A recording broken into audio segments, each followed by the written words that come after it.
pas que la presse. Alors, Ouais. D'abord, un livre absolument je superbe. m'en doutais. Un énorme album de plus de 450 pages, mais à propos duquel, justement, j'ai vu des articles de presse très très flatteurs dans la presse allemande, hollandaise et même chinoise, c'est pour vous dire.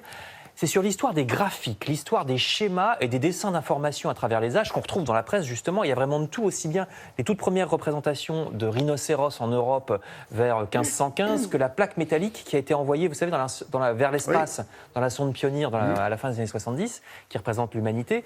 Donc on balaye vraiment des siècles d'histoire, les représentations... Ils n'ont pas Stone et Chardin. Oui, ils n'ont pas Stone et Chardin, effectivement, il y a un air. Les représentations du monde ont beaucoup changé. Regardez cette carte rouge, ici à gauche et ronde. Ouais. C'est la manière dont l'univers était dessiné par les anciennes civilisations de l'Inde. Et à côté, vous voyez, dans les années 1860, on se rapproche déjà justement des infographies de la presse d'aujourd'hui. Là, en l'occurrence, c'est une carte de l'esclavage dans le sud des États-Unis. Dans les années 1860. Il y a aussi des illustrations que les plus âgés d'entre nous ont connues, non pas dans la presse, mais dans les salles de classe. Exact. Eh oui, Mais pour bien les sûr. animaux. Alors ça, vous voyez, ces planches-là, c'est du XVIIIe siècle. Hein. Mais dans les années 60, c'était à peu près le même genre. Encore quelques-unes. Exactement. Sont rééditées aussi. Il y avait aussi des cartes géographiques au mur des salles de classe. Vous voyez celle du climat en Australie, ici à droite. Et alors à gauche, qu'est-ce que c'est parce que je vais vous le dire, hein, mais c'est pas facile comme ça. C'est des parcelles. Pas du tout. Non. C'est l'importance du trafic dans le métro de Berlin en 1927, selon les Ça lignes. fait rêver, hein. Ouais. Vous voyez, non, mais je trouve que La c'est. grosse crevette, là, mais ouais, c'est c'est presque des heures de artistique. pointe. Ah non, Oui, moi oui, j'aime oui. bien.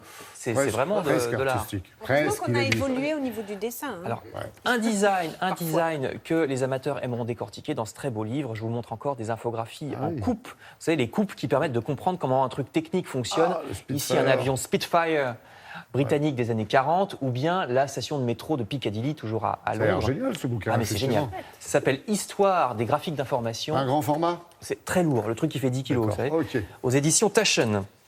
Je reste au milieu du XXe siècle, justement. Alors là, on quitte le métro de bien. Londres et les Spitfire pour aller, comme nous le conseillent La Croix et Le Parisien aujourd'hui en France, regarder une émission de télévision ce soir sur La 3 à propos de la drôle de guerre. C'est la Parce même que, photo. vous savez, en 39, enfin à partir de la déclaration de guerre en 39 et jusqu'à avril 40, il ne se passe rien sur le front de l'Ouest.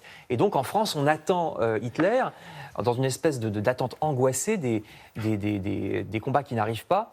Donc c'est un remarquable documentaire écrit La Croix, c'est ce soir à 21h sur France 3. Et la déclaration de guerre, vous savez que c'était exactement il y a 80 ans, puisque c'était en septembre Oui, oui, 39. on l'évoquait avec Frédéric. Exactement.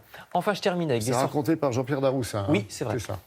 Je termine avec des sorties plus actuelles. Le Parisien vous propose toute une sélection de choses à faire dans le bassin parisien, exposition de peinture du 19e à Beauvais, visite du laboratoire de Marie Curie dans le 5e arrondissement de Paris, des humoristes dans le 11e, la maison de Balzac dans le 16e, celle du peintre Fujita dans l'Essonne, la cité de l'espace du Bourget au Bourget en Seine-Saint-Denis, plein de choses à faire.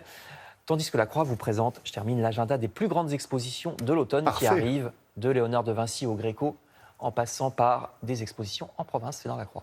Très bien, merci. Alors, là, vous